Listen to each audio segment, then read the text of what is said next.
Hello guys, welcome back to my YouTube channel creative commerce. तो आज हम अपना रिजोल्यूशन का चैप्टर आगे करेंगे और इसमें देखेंगे कि रियलाइजेशन अकाउंट क्या होता है, इसे क्यों बनाया जाता है। ठीक है, देखो रिजोल्यूशन में क्या होता है, हमारा जो फर्म होता है पार्टनरशिप फर्म, वो पूरी तरीके से बंद हो जाता है। ठीक है, जब बंद हो जाता है, मैंने आपको बताया था इससे पहले वाली वीडियोज़ में कि क्या करना होता है। बंद होने के बाद सारे एसेट्स और लायबिलिटीज़ को बेचना होता है। ठीक है, तो देखो अब देखो हम क्या करेंगे इसमें रियलाइजेशन अकाउंट में। देखो it is a nominal account, यानी ये अकाउंट नॉमिनल नेचर का है। और नॉमिनल नेचर आपको पता होगा कैसा होता है, जैसे पीएनएल अकाउंट होता है हमारा, उस नेचर का नॉमिनल अकाउंट है ये। ठीक है, और देखो its purpose is to find out the profit और loss on sale of assets and payment of liabilities. यानी इसका पर्पस क्या होता है, एसेट्स को बेचना, यानी उसमें प्रॉफिट और लॉस निकालना। जो हमने एसेट्स बेची और लायबिलिटीज़ का पेमेंट किया है, उसमें क्या प्रॉफिट क्या लॉस निकल के आ रहा है, उसे निकालने का, उसे पता करने के लिए हमें रियलाइजेशन अकाउंट बनाना होता है। ठीक है, देखो रियलाइजेशन अकाउंट का एक फॉर्मेट होता है कि सबसे पहले तो बैलेंस शीट में जितनी भी एसेट्स होती है वो क्रॉस होती है। जैसे क्रॉस करके ना एसेट्स हमारी इस साइड होती है, क्रेडिट की साइड जहाँ पे हमारा क्रेडिट लिखते हैं उस साइड हमारे एसेट्स होती है। ठीक है, तो उसको हम सारा उठा के रियलाइजेशन के डेबिट साइड ले आके और सारी लायबिलिटीज़ को उठा के, जैसे इस साइड से इस साइड ले आके एसेट्स और इस साइड से इस साइड ले आके लायबिलिटीज़। देखो सारी एसेट्स हम ले आके पहले लिख के और सारी लायबिलिटीज़ लिख के। ठीक है, और फिर देखो लायबिलिटीज़ जितनी भी उसकी पेमेंट करके बैंक से, और एसेट्स जितना भी होता है उसका पेमेंट करके। कि अगर कोई लायबिलिटी पार्टनर चुका हुआ है तो टू पार्टनर्स कैपिटल अकाउंट लिखा जाता है, और कोई एसेट्स अगर पार्टनर लेके जा रहा है तो बाय पार्टनर्स कैपिटल अकाउंट। ठीक है, और फिर अगर प्रॉफिट हो रहा है तो वो इस साइड पार्टनर से कैपिटल अकाउंट में बांट दिया जाता है, और लॉस हो रहा है तो इस साइड। ठीक है, इसको और देखेंगे डीप में, क्वेश्चन करेंगे इसका जब। ठीक है, अभी इसमें देखो कुछ पॉइंट्स होते हैं याद करने के लिए। कुछ एसेट्स और लायबिलिटीज़ ऐसे होती है जो हमें ट्रांसफर नहीं करने होते। एसेट्स क्या क्या नहीं ट्रांसफर करने होते हमें रियलाइजेशन अकाउंट में, cash account balance, cash balance, bank balance, ये दोनों चीज़ें क्योंकि हमारे बैंक अकाउंट में जाती है, इसलिए हमें रियलाइजेशन अकाउंट में ट्रांसफर नहीं करनी होती। Balance of P N L, advertisement suspense, loan advertisement suspense और balance of P N L, debit balance जो होता है ये सब हमारा कहाँ जाता है, कैपिटल अकाउंट के डेबिट साइड में, इसलिए इसमें ट्रांसफर नहीं करके। Loan to partner, loan account में जाता है पार्टनर के, और पार्टनर से कैपिटल और करेंट अकाउंट, वो सब पार्टनर से कैपिटल और करेंट अकाउंट में जाती है। ऐसे कुछ लायबिलिटीज़ होती है जैसे general reserve, reserve fund, PNL account, ये सब चीज़ें हमारी पार्टनर से कैपिटल अकाउंट में जाती है क्रेडिट साइड, इसलिए इसे हम रियलाइजेशन अकाउंट में नहीं डाल के। और partners capital account, current account, ये सब हमारा कैपिटल करेंट अकाउंट में, और लोन अकाउंट लोन में। ठीक है, तो ये हमने देखा कि रियलाइजेशन का अकाउंट का एक फॉर्म है। अब हम देखते हैं क्वेश्चन। देखो A and B share profits in the ratio of 3:2। गए balance sheet as 31 March 2018 was as follows. उनकी बैलेंस शीट के रखी है, उनका रेशियो कितना है, 3:2। ठीक है, देखो आगे हमें करना क्या है। Partners decided to dissolve the firm on the above data, यानी उन्होंने क्या डिसाइड किया कि अपना फर्म बंद करेंगे। अब देखो कुछ एसेट्स रियलाइज हुए, यानी वो बिके कितने में, कि स्टॉक बिका है 45,000, machinery 20% less than book value, debtors 35,000, land and building 30,000 more than the book value, creditors agreed to accept 5% less expenses of realisation of assets amounted to 1200। ठीक है, इसमें हम देखेंगे रियलाइजेशन अकाउंट कैसे बनता है, उसकी जर्नल एंट्रीज कैसे की जाती है। सबसे पहले हम देखेंगे जर्नल एंट्रीज। ठीक है, तो देखो सबसे पहले हमें किसकी एंट्री बनानी होती है, जो हम सारे बैलेंस शीट से उठा के एसेट्स को रियलाइजेशन अकाउंट में डाल के, और जो लायबिलिटीज़ को रियलाइजेशन अकाउंट में डाल के, सबसे पहले हमें उसकी एंट्री बनानी है। तो सबसे पहले हम देखो एसेट्स की एंट्री बनाएंगे। कितने एसेट्स है जो डलेंगे, कैश बैंक तो डलेगा नहीं, डेटर्स डलेगा, ये पीबी के हमारे लायबिलिटीज़ में अलग से इस साइड ट्रांसफर होगा, लायबिलिटीज़ में अलग से लिखा जाएगा। तो कितना डालेंगे, डेटर्स, स्टॉक और मशीनरी और लैंडिंग बिलिंग, ये 4 चीज़ें, और इनकी बुक वैल्यू पे, तो यानी जो बैलेंस शीट में क्या रखी है पहले वही ट्रांसफर करेंगे हम उसी वैल्यू के साथ। तो देखो ये इस साइड हमारा लायबिलिटीज आएगा, तो रियलाइजेशन अकाउंट में इस साइड से इस साइड जाएगा, यानी रियलाइजेशन अकाउंट के डेबिट साइड में। तो देखो रियलाइजेशन अकाउंट डेबिट होगा हमारा। देखो रियलाइजेशन अकाउंट डेबिट कौन कौन से एसेट्स से हमारे, डेटर्स था तो डेटर्स अकाउंट, स्टॉक अकाउंट, और क्या क्या था हमारा मशीनरी की, तो मशीनरी अकाउंट, और क्या क्या हमारा लैंड एंड बिल्डिंग था, तो लैंड एंड बिल्डिंग अकाउंट। ठीक है, अब देखो डेटर्स, स्टॉक, मशीन कितने कितने के हमारे, देखो डेटर्स 40,000, 54,800, 4 लाख और 1,20,000। डेटर्स कितने के 40,000 के, स्टॉक कितने का हमारा स्टॉक था 54,000 का। हमारी मशीनरी कितने की हमारे पास, मशीनरी के हमारे पास देखो एक बार देख लो कितनी की डेटर्स 40, स्टॉक 54,800, मशीनरी 40,000 की और लैंड एंड बिल्डिंग की हमारे पास 1,20,000 की। सॉरी, मशीनरी 40 और लैंड एंड बिल्डिंग 1,20,000 की। ठीक है, अब देखो हम रियलाइजेशन अकाउंट में कितना अमाउंट जाएगा, इन सबका प्लस करके जाएगा 54,800 है स्टॉक।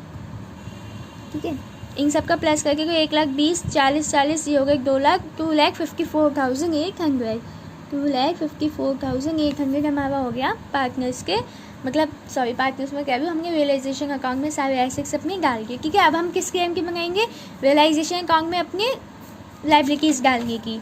तो देखो कितने क्रेडिटर्स और ये प्रोविज़न फॉर डाउटफुल डेट्स है, ये भी तो हमारी लाइबिलिटी होती है। ठीक है, इसे डालेंगे। तो देखो रियलाइजेशन अकाउंट अपना क्रेडिट होगा, डेबिट क्या होगा, creditors account, debit PBD account debit. आप लोग एग्जाम में पूरा लिखना, इसलिए शॉर्टकट मत मारना, मार्क्स कट जाएंगे नहीं तो। ठीक है, क्रेडिटर्स कितने के हमारे 20,000 के और हमारे पास PBD की 1,800 का। ठीक है, तो हमारे पास कितना हो गया, उसको मिला के 21,800 का हमारा हो गया रियलाइजेशन अकाउंट के क्रेडिट में। ठीक है, ये हमने अपने एसेट्स और लाइबिलिटीज़ दोनों चीज़ों को ट्रांसफ़र कर दिया। अब हम क्या करेंगे, अपने एसेट्स और लाइबिलिटीज़ को रियलाइज़ करेंगे, यानी कि जितने में वो बिके है। देखो स्टॉक कितने में बिका है, 45,000 में। मशीनरी कितने में बिकी है, 20% लेस देन बुक वैल्यू, यानी बुक वैल्यू कितनी की उसकी 40,000 की। 40,000 का हम 20% निकालेंगे और फिर उसमें से उसको माइनस कर देंगे। ठीक है, लेस देन बुक वैल्यू। और देखो डेटर्स 35,000 पे, लैंड एंड बिल्डिंग 30,000 पे। ठीक है, देखो इनके इनके बनाएंगे हम, बैंक में आएंगे हमारे रुपये। तो देखो बैंक अकाउंट डेबिट, बैंक में रुपये आते हैं तो बैंक अकाउंट डेबिट होता है ना। तो देखो बैंक अकाउंट डेबिट होगा।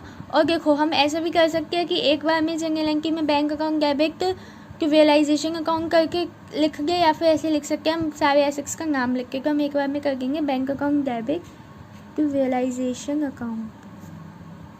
और देखो जब आप इसकी एंट्री बनाओगे तो इसमें जो नरेशन लिखोगे ना, तो नरेशन में ऐसे लिख देना कि amount realised on sale of assets, stock, machinery, debtors, land and building, ऐसे करके वो आप नरेशन में लिख देना। ठीक है, देखो स्टॉक कितने में हो रहा है हमारा 45,000 में, इन्हें प्लस करके जाना 45,000। मशीनरी की बुक वैल्यू 40,000 है, 40,000 का अगर हम 20% कैलकुलेट करेंगे तो कितना आ जाएगा हमारे पास, 8,000 यानी कितने में बिक रही, 32,000 पे। 45 + 32 + 35 + 30,000 हमारे पास। और land and building 30,000 more than the book value, यानी बुक वैल्यू कितनी है लैंड एंड बिल्डिंग की, देखो 1,20,000, तो मोर देन बुक वैल्यू कितनी हो जाएगी हमारे पास 1,50,000। तो इन सबको प्लस करेंगे तो हमारे एसेट्स कितने में बिक रहे हैं 2,62,000 पे। अब हम अपनी लाइबिलिटीज़ की पेमेंट करेंगे। ठीक है, तो देखो लाइबिलिटीज़ की पेमेंट करने के लिए हमारे पास क्या क्या है, क्रेडिटर्स और एक PBD है। ठीक है, तो क्रेडिटर्स और PBD का पेमेंट करेंगे हम। जो उसका पेमेंट होता है PBD का तो पेमेंट कर ही नहीं सकते ना हम, क्योंकि क्या कहते हैं वो हमारा हमें रिजर्व बना के रखा हुआ है एक हिसाब से, कि हमें बाई चांस लॉस हो जाए तो हम उसमें से यूज़ कर सकते हैं। ठीक है, अब देखो हम किसकी पेमेंट करेंगे, लाइबिलिटीज़ की, जानिए अपनी क्रेडिटर्स की।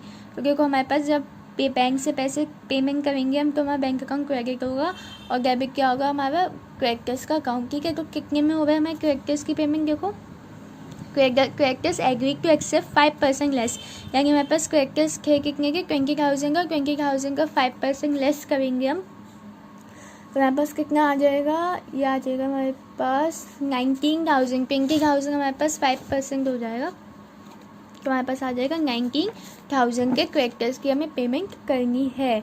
तो देखो हमारे क्रेडिटर्स इसमें इनके क्या बनाएंगे हम, रियलाइजेशन अकाउंट डेबिट, क्योंकि रियलाइजेशन अकाउंट से हम पेमेंट कर रहे हैं, तो realisation account debit to bank account कितने 19,000।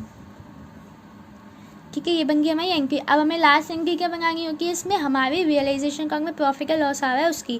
तो देखो रियलाइजेशन के क्रेडिट में कितना है 21,800 और 2,62,000, डेबिट में बस 19,000 आ रहा है, तो यानी कि हमारा क्रेडिट साइड ज़्यादा है, तो यानी कि हमारा प्रॉफिट हो रहा है। ठीक है, तो प्रॉफिट कितने का हो रहा है क्रेडिट को प्लस करके डेबिट में से माइनस कर देंगे, हमारे पास आ जाएगा इसका प्रॉफिट। ठीक है, तो देखो कितना आ रहा है हमारे पास। देखो हमने एक चीज़ नहीं लिखी, क्वेश्चन में ये भी लिख रहा है कि इसका एक्सपेंस हो रहा है। देखो expense of realisation of assets amounted to 1200, तो वो भी हम एक्सपेंस हो रहा है, तो वो भी हम रियलाइजेशन अकाउंट सीखेंगे। ठीक है, तो इसके हम क्या बनेगी, realisation account debit to bank account 1200। ठीक है, देखो यहाँ बनाएंगे हम realisation account debit to bank account. कितने का है हमारे पास, एक्सपेंसेस 1200। ठीक है, 1200 का हमारे पास एक्सपेंस है। ठीक है, अब देखो हम कि हमारा क्या हो रहा है, प्रॉफिट या लॉस। देखो रिलेशन के डेबिट में 2,54,800। ठीक है, और डेबिट में कितना है हमारे पास 19,000। ठीक है, और कितना है 1200, और क्रेडिट में कितना है हमारे पास 21,800, 2,62,000। ठीक है, इन दोनों को प्लस करके हमारा क्रेडिट ज़्यादा आ रहा है। ठीक है, 2,62,000 में से उसको माइनस करेंगे तो हमारे पास कितना आ जाएगा, हमारे पास आ जाएगा प्रॉफिट रियलाइजेशन अकाउंट में 8,800 का, 8,800 का। देखो प्रॉफिट होता है तो प्रॉफिट काटने से कैपिटल अकाउंट में क्रेडिट होता है। तो देखो हम एंट्री क्या बनाएंगे, रियलाइजेशन अकाउंट डेबिट टू कितने पार्टनर से, ए और B, to A's capital account to B's capital account 8,800। ठीक है, इनका रेशियो कितना दिया हुआ है हमें क्वेश्चन में, 3:2। आई थिंक 3:2 दिया हुआ है ना। देखो हाँ 3:2, 8,800 को 3:2 में डिवाइड करेंगे तो हमारे पास कितना आ जाएगा 50। देखो करके देखते, देखो 8,800 को 3/5 रेशियो को निकालना आप सबको आता होगा। ठीक है, 5 1 5, 3 हो जाएगा, 5 7 35, 360 1760 इंटू 3 करेंगे, हमारे पास आ जाएगा 5,280 और 3,520, 5,280, 3,520। ठीक है, ये हो गया हमारा रियलाइजेशन अकाउंट का प्रॉफिट ट्रांसफ़र। ठीक है, अब देखो अब हम बनाएंगे इसमें रियलाइजेशन अकाउंट कैसे बनाया जाता है। रियलाइजेशन अकाउंट हमेशा थोड़ा लंबा बनता है क्योंकि उसमें पहले एसेट्स और लाइबिलिटीज़ ट्रांसफ़र करके उसके बाद का भी चीज़ें करके। ठीक है, तो देखो पर्टिकुलर्स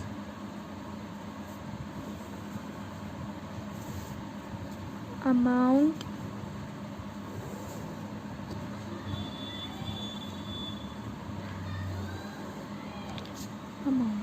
ठीक है, हम बस हो जाएगा ये डेबिट और ये क्रेडिट। ठीक है, सबसे पहले हम अपनी सारी एसेट्स यहाँ ट्रांसफ़र करेंगे, सारी लाइबिलिटीज़ यहाँ ट्रांसफ़र करेंगे जैसे हमने जनरल की बनाई थी। तो हमारे पास एसेट्स क्या क्या की, डेटर, स्टॉक, मशीनरी और लैंड एंड बिल्डिंग। तो देखो to debtors account, to stock account, to machinery account, to land and building account. ठीक है, डेटर्स कितने के 40,000 के, स्टॉक 54,800, मशीनरी 40,000 और लैंडिंग बिल्डिंग 1,20,000। हमने सारे एसेट्स अपने ट्रांसफ़र करके हम अपनी सारी लाइबिलिटीज इस साइड ट्रांसफ़र करेंगे जो कि by creditors account, by PBD। Creditors कितने के हमारे पास 20,000 और PBD 1,800। ठीक है, ये हो गया हमारा एसेट्स और लाइबिलिटीज ट्रांसफ़र। अब हमें क्या करना है कि पेमेंट की एंट्री बनानी है, पेमेंट करनी है। ठीक है, एसेट्स की लाइबिलिटीज़ की पेमेंट किस साइड करेंगे, एसेट्स की पेमेंट किस साइड करेंगे। ठीक है, देखो सबसे पहले हम अपनी इसकी लाइबिलिटी की एसेट्स की पेमेंट करके ख़त्म करके तो हमारे पास क्या लिखेंगे, बाय बैंक अकाउंट करके, बाय बैंक अकाउंट। ठीक है, एसेट्स हमारे रियलाइज़ होंगे।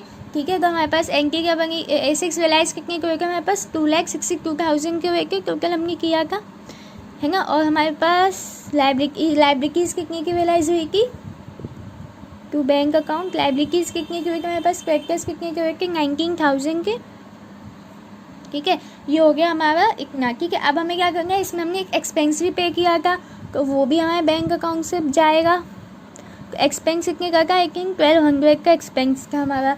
ठीक है, अब देखो जो प्रॉफिट आया था वो प्रॉफिट हमने जनरल एंट्री में वैसे ही प्रॉफिट निकाल चुके हैं, लेकिन अब इसमें भी निकालेंगे तो क्रेडिट में से डेबिट साइड माइनस कर दोगे तो आपके पास प्रॉफिट आ जाएगा। प्रॉफिट कितने का आ रहा था आपके पास क्वेश्चन में 8,800 का। यहाँ पे लिखेंगे कि प्रॉफिट ट्रांसफ़र